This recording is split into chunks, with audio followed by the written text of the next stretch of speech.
Israel, the children of Israel, they've seen a lot of things under the ministry of Joshua and Elijah and Elisha and David and Isaiah and all the people, the prophets of the Old Testament, prophets that are major prophets and minor prophets. Those children of Israel, they had seen quite a lot of things. And now God said, after all that you have seen, after all that you have tasted, after all that you have experienced now, he says, I do a new thing in your life, a new thing in your family, a new thing in your congregation. And he says, I declare it, and this is the time for you to experience that, experiencing daily benefits from the everlasting covenant. We'll divide the message to 3 parts. Number 1, Christ, the cornerstone of the everlasting covenant. Christ, the cornerstone of the everlasting covenant. Number 2 is complete cure from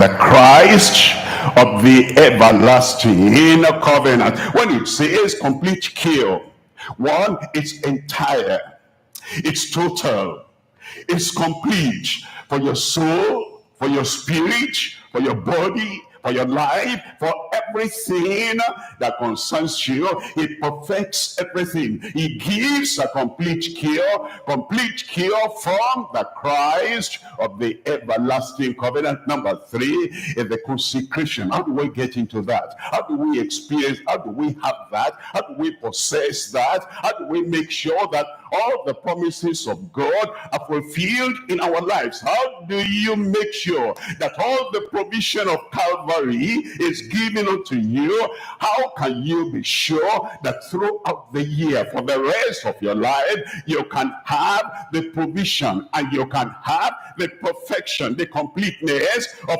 everything that Lord has provided for you? We have to consecrate, we have to trust, we have to believe, we have to have total faith, implicit faith in the Lord. Number 3 then is consecration and confidence in the everlasting covenant. We're looking at number 1.